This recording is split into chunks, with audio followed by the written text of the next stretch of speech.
Bismillahirrahmanirrahim. Assalamualaikum warahmatullahi wabarakatuh. Alhamdulillahirrabbilalamin. Wassalatu wassalamu ala asrafil anbiya'i wal mursalin wa ala alihi wa sahbihi ajma'in, amma ba'du. Pertama-tama marilah kita panjatkan puji dan syukur kita atas kehadirat Allah Subhanahu wa taala yang telah memberikan nikmat serta kesempatan sehingga kita dapat membuat video presentasi pada kali ini. Yang kedua kalinya, salawat serta salam tak lupa kita aturkan kepada junjungan alam kita, yaitu Nabi besar Muhammad Sallallahu Alaihi Wasallam, yang telah membawa kita dari zaman jahiliyah menuju zaman yang penuh dengan ilmu pengetahuan seperti zaman sekarang ini. Baik, sebelumnya kami ingin mengucapkan terima kasih kepada Ibu Dr. Leni Herlina selaku dosen pengampu kami karena telah memberikan tugas kepada kami. Kami dari kelompok 3 akan membuat video presentasi untuk memenuhi tugas dari mata kuliah pendidikan agama Islam yang bertema pendidikan pada masa tabi'in. Perkenalkan, nama saya Yurnila Ningsi. Saya Rizika Putri. Saya Muhammad Raifan Fadila dengan NIM E1A022116. Saya Rehana Nafila dengan NIM E1A022125. Ratna Nur Cahyani dengan NIM E1A022126. Saya Resta Aulia Lestari, NIM E1A022127. Baik, langsung saja kita akan masuk kepada materi yang pertama, yaitu pengertian tabi'in. Apa sih yang dimaksud dengan tabi'in? Tabi'in adalah orang yang menyertai sahabat. Namun kebanyakan muhaddisin berpendapat bahwa tabi'in adalah orang yang bertemu dengan sahabat walaupun dia tidak menyertainya.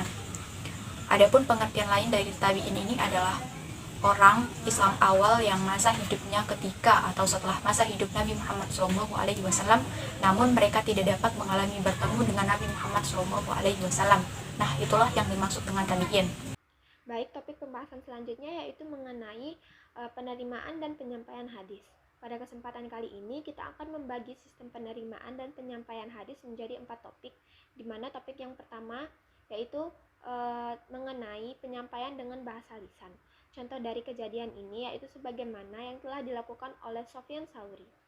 Abdullah Al-Aswad mengatakan bahwa ketika Sufyan Tsauri merasa tidak aman, beliau akan berusaha menyelamatkan buku-bukunya. Dan ketika keadaan sudah aman, beliau memanggil Abdullah Al-Aswad dan Yazid Al-Mukhibi. Kemudian Yazid Al-Mukhibi dan Abdullah Al-Aswad menemukan sebuah buku yang mengatakan bahwa harta rikos wajib dikeluarkan zakatnya 1/5. Kemudian ketika Sufyan Tsauri mendengar hal itu, beliau menertawakan Aswad dan Yazid. Kemudian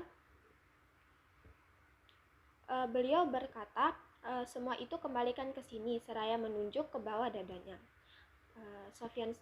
Abdullah kemudian berkata, tinggalkan saja kitab ini, sekarang beritahukanlah hadis itu kepada kami. Beliau lalu meriwayatkan hadis tersebut tanpa melihat kitab. Metode ini sebetulnya sudah mulai tampak sejak abad kedua Hijriah dan berlangsung lama hingga sesudah itu. Cara menyampaikan hadisnya itu yaitu guru itu membacakan kepada muridnya. Murid mendengarkan sedangkan guru membacakannya. Guru yang mendengarkan, murid yang berbicara. Selanjutnya adalah metode penyampaian atau penerimaan hadis secara imla. Imla adalah sebuah metode pengajaran menulis dengan bahasa Arab. Nah, pada zaman Rasul dan para sahabatnya sendiri, metode imla ini banyak digunakan. Contohnya seperti hal yang dilakukan oleh Ibnu Jurayji sebagaimana yang dikatakan oleh Ibnu Hanbal. Ketika Ibnu Jurayji datang ke Basrah, Ahmad bin Mu'az berdiri dan bikin ribut seraya berkata, kami tidak mau menulis hadis kecuali diimlakan. Nah, Ibnu Hanbal ditanya, apakah Ibnu Jurayji kemudian mengimlakan? Jawabannya ya. Jadi imla itu adalah metode atau penyampaian hadis dengan menulis menggunakan bahasa Arab. Ya, walaupun metode imla sendiri tidak begitu populer dengan metode lain, tapi pada zaman Rasul dan para sahabat sering digunakan metode ini. Cara penyampaian dan penerimaan hadis yang keempat itu adalah pinjam-meminjam dalam rangka menyeleksi. Pinjam-meminjam yang dimaksud adalah meminjam kitab, membacanya, lalu mengoreksinya. Contoh ceritanya ada pada Ibnu Al-Qasim dan Malik bin Anas. Ibnu Al-Qasim datang ke tempat Malik bin Anas. Ibnu Al-Qasim meminjam kitab dari Malik bin Anas dan membacanya. Kemudian Ibnu Al-Qasim menemukan kekeliruan pada kitab tersebut. Yang dilakukan Ibnu Al-Qasim pada saat itu adalah mengambil kain lalu dibasahi. Kemudian Ibnu Al-Qasyim menghapus kekeliruan pada kitab tersebut. Dan setelah itu Ibnu Al-Qasyim memperbaikinya kembali. Selanjutnya tokoh-tokoh tabi'in. Ada beberapa tokoh tabi'in, namun di sini saya akan menjelaskan 2 tokoh saja. Yang pertama yaitu Alqamah bin Qais An-Nakai yang merupakan tabi'in senior dan merupakan seorang ahli fikih dan ahli tafsir yang ternama dari Kufah. Beliau merupakan salah seorang murid terkemuka dari Abdullah bin Mas'ud. Beliau diperkirakan lahir tidak lama sebelum wafatnya Nabi Muhammad SAW. Beliau juga memiliki 2 saudara yang bernama Ubay dan Yazid. Menurut Tahzib At-Tahzib dan Tarikh Baghdad, beliau bersifat cerdas dan riwayatnya terpercaya, bacaan Al-Qur'annya bagus dan selalu berperilaku baik. Keilmuannya begitu diakui sehingga beberapa sahabat Nabi pun meminta fatwa kepadanya. Beliau wafat pada tahun 61 Hijriah dalam usia 90 tahun. Nah, yang kedua yaitu Muhammad bin Al-Hanafiyah atau nama lainnya yaitu Muhammad bin Ali bin Abi Thalib dan bisa juga dipanggil dengan Muhammad Al-Akbar yang merupakan putra dari Ali bin Abi Thalib dan ibundanya yang bernama Hawlah binti Ja'far Al-Hanafiyah. Beliau lahir pada tahun 21 Hijriah 642 Masehi dan juga memiliki dua saudara yang bernama Al-Hasan dan Al-Husain. Beliau menikahi Fatimah Az-Zahra yang merupakan putri dari Nabi Muhammad SAW. Setelah terbunuhnya Al-Husain bin Ali dalam peristiwa Karbala, Muhammad Al-Hanafiyah muncul sebagai tokoh utama keluarga Ali yang memperjuangkan kepemimpinan atas umat Islam. Ia tumbuh dan terdidik di bawah perawatan ayahnya yaitu Ali bin Abi Thalib. Ia belajar beribadah dengan benar dan kezuhuban. Kemudian ayahnya mewarisi kekuatan dan keberaniannya sehingga ia berhasil menjadi pahlawan di medan pertempuran. Muhammad bin Al-Hanafiyah wafat pada tahun 80 Hijriah 700 Masehi. Baik, tokoh selanjutnya yaitu Abu Hanifah. Abu Hanifah atau Nu'man bin Syabit bin Zuta bin Mahan At-Taimi lahir di Kufah, Irak pada tahun 80 Hijriah atau 699 Masehi. Kemudian ia wafat pada tahun 148 Hijriah atau sekitar tahun 767 Masehi. Abu Hanifah merupakan seorang pendiri mazhab jurisprudensi Islam Hanafi. Abu Hanifah merupakan seorang tokoh tabi'in generasi setelah sahabat Nabi, karena ia pernah bertemu dengan salah seorang sahabat Rasulullah bernama Anas bin Malik dan beberapa peserta Badar lainnya. Abu Hanifah disebut sebagai orang pertama yang menulis kitab fikih berdasarkan dengan kelompok-kelompok kesucian atau taharah. Kemudian diikuti oleh ulama-ulama berikutnya yaitu seperti Anas bin Malik, Imam Syafi'i, Abu Daud, dan Imam Hanafi. Sewaktu kecil, Abu Hanifah sering mengikuti ayahnya untuk berdagang sutra di pasar. Namun berbeda dengan pedagang lainnya, Abu Hanifah sering berkunjung ke sebuah masjid bernama Kufah. Karena kecerdasan yang sangat gemilang, ia mampu menghafal Al-Quran dan ribuan hadis. Sebagaimana profesi bapaknya sebagai seorang pedagang, Abu Hanifah pun berprofesi sebagai pedagang seperti ayahnya. Ia mendapatkan banyak keuntungan dari profesinya tersebut. Di lain sisi, ia memiliki kecerdasan yang sangat luar biasa, wawasan yang sangat luas, dan hafalan yang sangat kuat. Oleh karena itu, masyarakat di sekitar Abu Hanifah meminta atau memberikan saran kepada Abu Hanifah untuk mencari guru atau ulama sebagai tempat ia berguru. Seiring dengan berjalannya waktu, selama 18 tahun, Abu Hanifah berguru kepada seorang syekh bernama Syekh Hamad bin Abu Sulaiman. Ia berguru kepada Syekh Hamad bin Abu Sulaiman di umurnya yang ke-22 tahun. Ketika ia sudah merasa cukup dengan ilmunya, Abu Hanifah mencari waktu untuk mandiri dan melepaskan diri dari gurunya. Akan tetapi, ketika ia ingin melakukan hal tersebut, ia merasa bahwa ia masih membutuhkan bimbingan dari gurunya tersebut. Seiring dengan berjalannya waktu, di umurnya yang menginjak 40 tahun, guru dari Abu Hanifah yaitu Syekh Hamad bin Abu Sulaiman wafat. Kemudian Abu Hanifah mencari cara bagaimana caranya agar ia mampu menggantikan gurunya tersebut. Abu Hanifah telah menyelesaikan 600 perkara di bidang fikih dan disebut atau mendapat julukan dari masyarakat sekitar sebagai Imam Al-Azami karena wawasannya yang sangat luas. Selain itu juga Abu Hanifah sudah menjadi atau pernah menjadi rujukan guru atau ulama pada masa itu dan masa selanjutnya. Tokoh selanjutnya yaitu Sa'id bin Al-Musayyib. Sa'id bin al-Musayyib lahir pada tahun 15 Hijriah atau 94 Masehi. Umurnya sekitar 79 tahun. Ia adalah seorang ulama ahli hadis dan fikih dari Madinah. Ia termasuk golongan tabi'in dan merupakan salah seorang dari fuqaha Madinah. Di antara ketujuh tokoh fuqaha Madinah tersebut, Sa'id merupakan yang paling berpengaruh. Sa'id dikenal dengan ketekunan ibadahnya. Ia bahkan telah melakukan ibadah haji lebih dari 30 kali dan selama 40 tahun tidak pernah meninggalkan sholat berjamaah di barisan atau di syaf paling depan di masjid. Hingga Imam Ahmad mengatakan bahwa Sa'id bin al-Musayyib tidak pernah ketinggalan sholat berjamaah dalam semua sholatnya selama 40 tahun dan tidak pernah melihat tengkuk para jamaah lainnya karena ia selalu sholat berada di barisan paling depan, dan para jamaah juga tidak pernah mendapatinya pulang duluan dari masjid atau keluar dari masjid karena ia selalu pulang terakhir. Sa'id juga adalah orang yang paling hafal atas berbagai hukum dan keputusan yang telah dikeluarkan oleh Khalifah Umar bin Khattab, sehingga ia mendapat julukan sebagai Riwayatul Umar atau Periwayat Umar.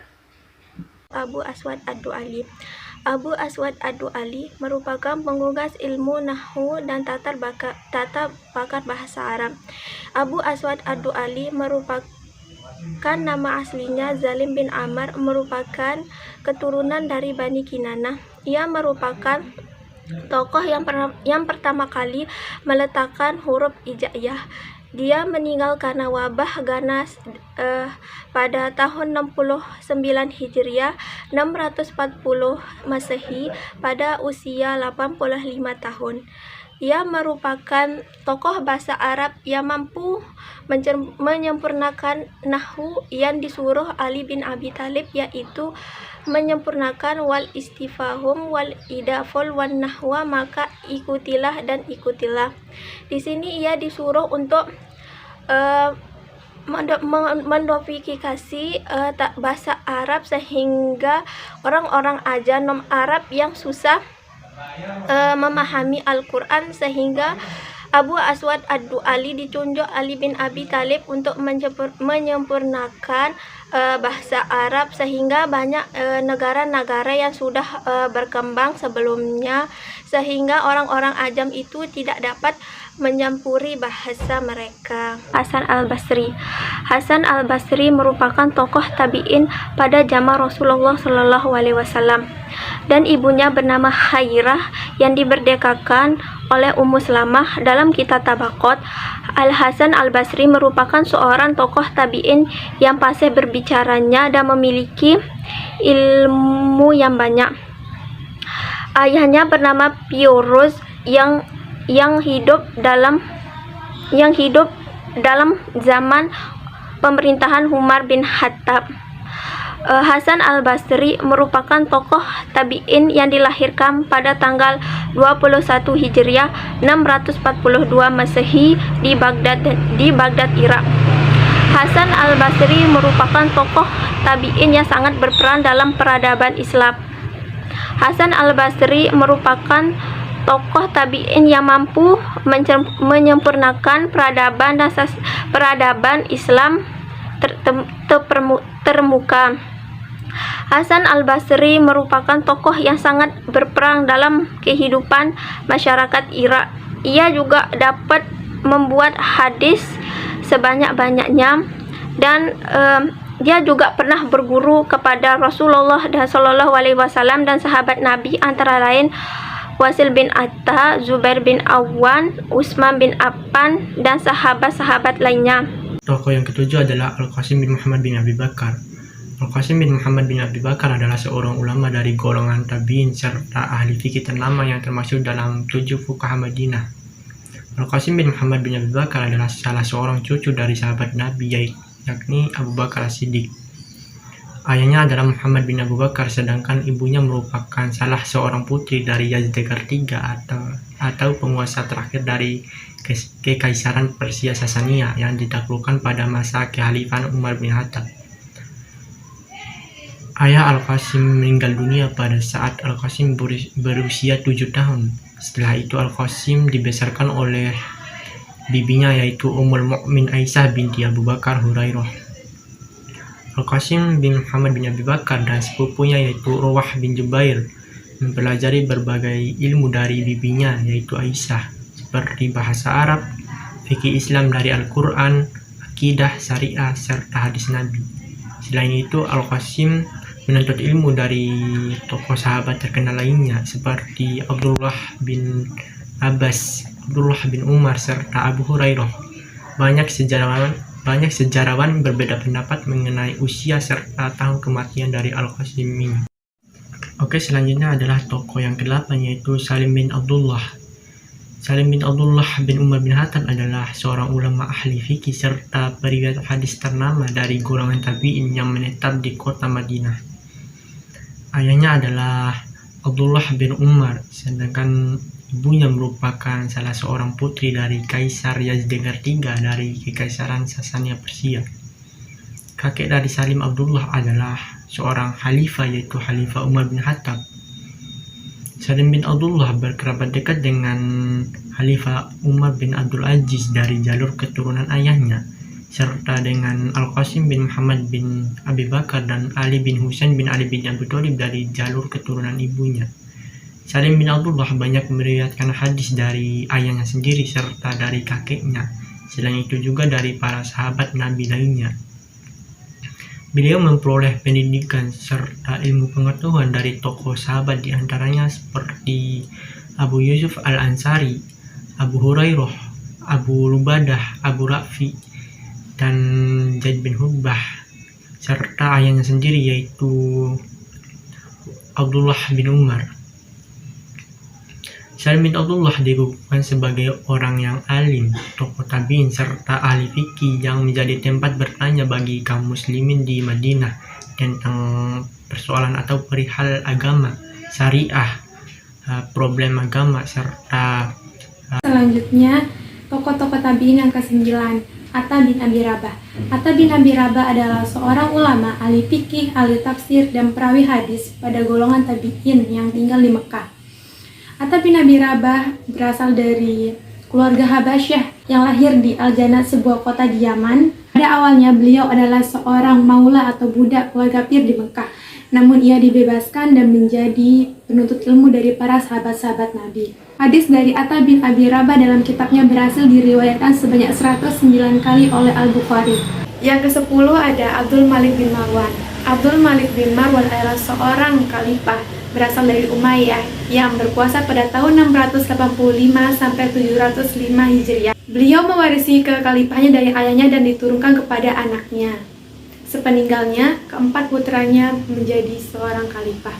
Pada masa kekuasaannya, Abdul Malik bin Marwan berhasil menyatukan seluruh kekhalifahan di Syria, mengalahkan Abdullah bin Zubair yang menjadi seorang khalifah pesaing di Mekah. Abdul Malik bin Marwan dikenal sebagai seorang ahli ibadah dan ahli zuhud. Di urutan ke-11 yang bernama Uwais Al-Qarni dan urutan ke-12 yaitu yang bernama Abu Muslim Al-Khawlani. Langsung saja kita ke cerita tentang Uwais Al-Qarni. Pasti mendengar nama Uwais Al-Qarni kita semua sudah tidak asing lagi karena beliau merupakan salah satu tokoh tabi'in yang termasyhur. Bahkan ada hadis Nabi Muhammad SAW yang artinya sebaik-baik tokoh tabi'in adalah Uwais Al-Qarni. Uwais Al-Qarni ini merupakan salah satu tabi'in yang berasal dari salah satu negara yang ada di Timur Tengah, yaitu dari Yaman. Uwais Al-Qarni ini merupakan orang yang sangat sederhana. Hidupnya pun bahkan hanya sebagai pengembala domba saja. Beliau merupakan anak yatim yang sudah lama ditinggal oleh ayahnya. Ia hanya hidup berdua dengan ibunya. Dia sudah tidak punya sanak saudara lagi. Uwais Al-Qarni merupakan satu-satunya tabi'in yang hidup pada masa Rasulullah SAW. Tapi kenapa ya Uwais Al-Qarni disebut sebagai tabi'in padahal Uwais Al-Qarni hidup pada zaman Nabi Muhammad SAW? Jawabannya adalah karena Uwais Al-Qarni hanya hidup namun tidak pernah bertemu dengan Nabi Muhammad SAW. Sebenarnya Uwais Al-Qarni ini sudah berjumpa dengan Nabi Muhammad SAW untuk melepaskan rindunya. Cerita Uwais Al-Qarni ini pernah nih minta izin ke ibunya untuk menemui Rasulullah SAW. Akhirnya melihat semangat, melihat antusias, melihat kecintaan sang anak, ibunya pun memberinya izin. Namun dengan berpesan nanti kalau sudah bertemu dengan Nabi Muhammad SAW langsung balik ke rumah. Semangatnya Uwais Al-Qarni langsung mengatakan iya saya akan pulang langsung setelah bertemu dengan Nabi Muhammad SAW. Kemudian ia pun bergegas menuju ke kota Madinah. Namun usahanya tidak berujung manis karena Nabi Muhammad SAW saat itu sedang tidak berada di rumah.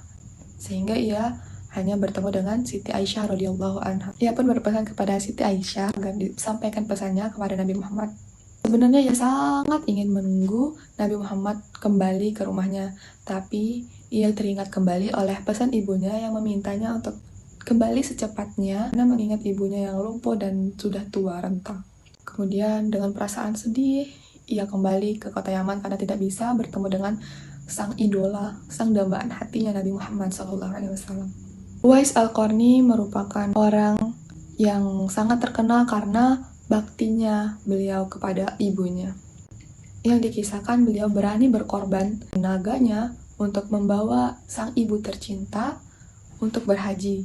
Karena ibu Uwais Al-Qarni sangat ingin untuk pergi berhaji. Karena ketidakmampuan mereka dalam hal finansial, Uwais Al-Qarni pun menggendong domba kecilnya setiap hari turun naik bukit sampai orang-orang di sekitar mereka menganggap bahwa Uwais Al-Qarni ini sudah gila.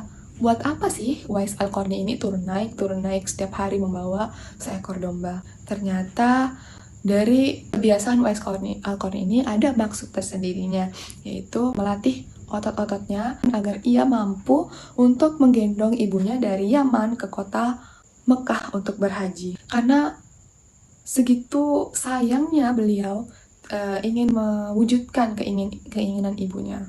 Sangat banyak pelajaran yang bisa kita petik dari kisah Uwais Al-Qarni ini. Di antaranya, itu besarnya cinta, kasih sayang, dan baktinya kepada ibunya. Karena seperti yang kita tahu, kita tuh harus berbakti kepada orang tua. Ridullah fi ridul walidain, wa suhtullah fi suhtul walidain. Ridho Allah terdapat pada ridho orang tua dan murkanya Allah terdapat pada murkanya orang tua. Kemudian kita juga bisa belajar agar selalu gigih dalam berusaha tidak menghiraukan orang lain. Terus yang ketiga, kita harus senantiasa merasa cukup dengan apa yang kita miliki dan tidak pernah putus asa. Tokoh selanjutnya yaitu Abu Muslim Al-Khawlani. Tokoh yang satu ini juga berasal dari negara Yaman, di salah satu kotanya di sana. Abu Muslim Al-Khawlani, kisahnya itu mirip seperti Nabi Ibrahim alaihissalam. Tapi bedanya, kalau Nabi Ibrahim itu dibakar bernama Namrud. Dan kalau Abu Muslim Al-Khawlani ini berusaha dibakar oleh seorang tokoh yang menganggap dirinya itu adalah seorang nabi atau yang biasa kita sebut dengan tokoh nabi palsu. Orang yang mengaku nabi itu namanya Aswad Al-Ansi. Abu Muslim Al-Khawlani merupakan seorang tokoh tabi'in yang hidup pada masa Abu Bakar As-Siddiq. Tak heran jika dia bertemu dengan orang-orang yang menganggap dirinya itu adalah seorang nabi. Abu Muslim Al-Khawlani merupakan orang yang teguh pendiriannya. Dia itu merupakan tokoh yang alim. Suatu ketika Aswad Al-Ansi memaksa semua orang agar semua orang percaya bahwa dia itu adalah seorang nabi. Aswad Al-Ansi ini menyebarkan prajurit-prajuritnya di semua penjuru kota agar ia tahu siapa saja yang masih bertahan pada keimanannya, siapa saja yang tidak mau murtad dari agama sebelumnya. Hingga suatu ketika ia mendapatkan informasi bahwa Abu Muslim Al-Khawlani ini tidak mau dan kekeh terhadap agama yang ia pegang. Mengetahui hal itu, Aswad Al-Ansi pun marah dan meminta prajuritnya untuk menangkap Abu Muslim Al-Khawlani. Ketika sudah ditangkap, Abu Muslim Al-Khawlani dipaksa untuk masuk ke agama Aswad Al-Ansi, tapi ia tetap mempertahankan keimanannya. Sehingga Aswad Al-Ansi pun memerintahkan prajuritnya untuk membakar Abu Muslim Al-Khawlani. Abu Muslim Al-Khawlani sudah pasrah kepada Allah Subhanahu wa taala dan menyerahkan sepenuh raganya kepada Allah Subhanahu wa taala. Namun mukjizatnya Abu Muslim Al-Khawlani tidak terbakar dan semua penduduk di sana yang menyaksikan kejadian itu sangat terkejut. Pelajaran yang bisa kita petik dari kisah Abu Muslim Al-Khawlani yaitu tentang kezuhudannya, keistiqomahan dan keteguhan hatinya terhadap agamanya, menolak keras kebatilan yang ada. Sekian dari saya, terima kasih.